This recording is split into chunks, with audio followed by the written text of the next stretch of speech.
the body, and the conclusion.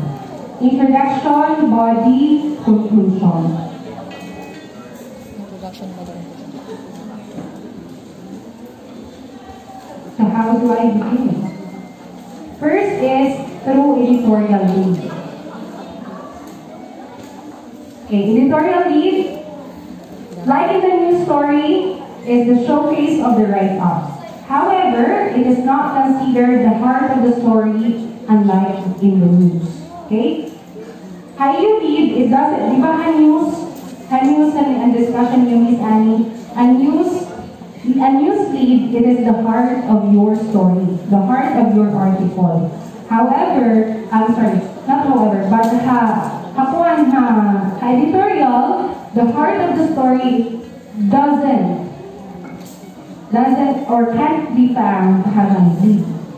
Sometimes it can be found in the body, sometimes it can be found in my conclusion. So remember that it must contain enough parts to urge the readers to read the whole article.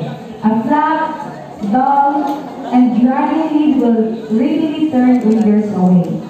So before I forget, when you write an article, make sure na iyong penmanship, bisan para siya news, feature, editorial, or opinion, dapat ang iyong penmanship is readable. Readable ka? Mas safe siguro kung naka single stroke ang iyong mga agi, very cursive. Okay kaya cursive, basta yung cursive is madali basahon. Okay, imagine, damo ka mga writers during division press conference. Madamo mo yung napapila nila sa submit usually. Okay, damo ka mga students. So, ako, for example, akong judge. Dili ko nababasahon ang mga papel na dili readable ang penmanship. Adi na kang ma-end. So, bahala mahusay ang iyong suludan ng article. Basta dili nababasa ang iyong kasurat. Waray ito gamit. Adi kang halipod. Ang babasahon namon, ang nababasahan ang agi. Dili kinay-kayan ang manok. So, ano yun yan ang papractice on? Pagbasa, pagkita ng mga news na ng iyong penmanship. Amo ko ito importante. Waray gamit kung ang iyong construction ng iyong thoughts is mausay, pero ang iyong agi is maraot, waray ito gamit.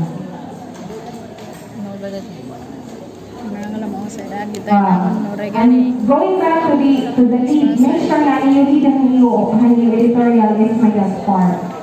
May dapat yes part. Okay? You can start your lead by a question, a quotation, then explain na lang. So it does not follow the traditional 5 W's and 1 H. Waray siya editorial. Okay?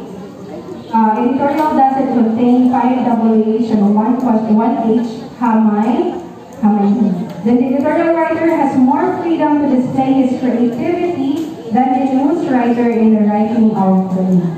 You are free to write your editorial in any way that you want or that you like.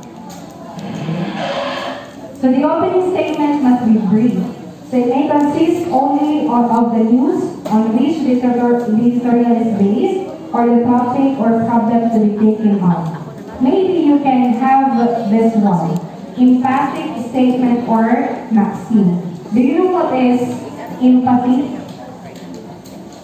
Children of God, do you know what is empathy? Ano empathy? Remember that sympathy and empathy are two different words. Ano ang empathy? Again, empathy, it is you are putting yourself in others' situation, putting someone else's shoes. Diba? You are trying to understand what would it be like to be in their situation. That is empathy. Okay? So for example, the law might be harsh, but it is the law. Diba? So, pwede niyo rin ang himo lead. One sentence lang. Another one is a striking statement about the topic. Patriot, orator, lawyer, martyr. That was Jose Abad Santos. Diba? Gumamit ng mga adjectives. Anong adjectives? Describes. Yes. Words that describes what? Huh? Words that describe a noun. Diba? So, iyan yung describe ang tao. You can also describe a place. Diba? Or you can also describe the situation or the issue by using adjectives. Okay, next is a quotation. You can, again, as I said, you can start your read editorial with a quotation. Times goes, so the saying goes. Pero, this is just a suggestion. Do not use quotes na cliche. I mean, very common. Time is gold. Honesty is the best policy. Ano pa? Ano pa mga quotation ng kuwan? Ang famous. Love is blind. Diba? Or else you can have quotation. Gamit yung mga quotation na related and new topic. Related and new issue. Opening statement. You can have narration. You're gonna narrate an issue, an nahitabo, or else ang background an issue.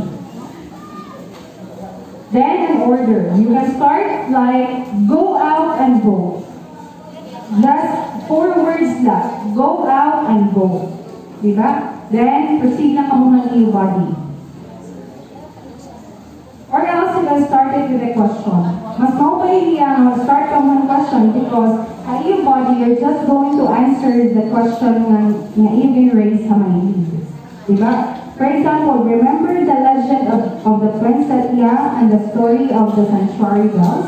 Or else you can say, South China Sea or West Philippine Sea? Pwede lang. Question lang yan. And you can also start your statement poetically.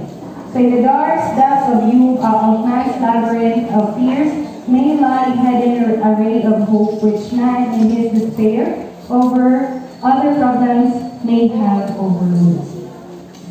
Or else you can start this one poetically by writing an excerpt of a poem or a line from a story. And also you can have prophecy. Prophesying things. So if nothing is done, you will take up one day to find that there are not enough schools for our children. Then, you can have reaction. Pwede ka mag-start with a reaction. Never has the government been so concerned with labor as it is now. Opening statement, yapon mixture of facts and opinion, and newspeg. This year's NCE results in VHS needs looking into.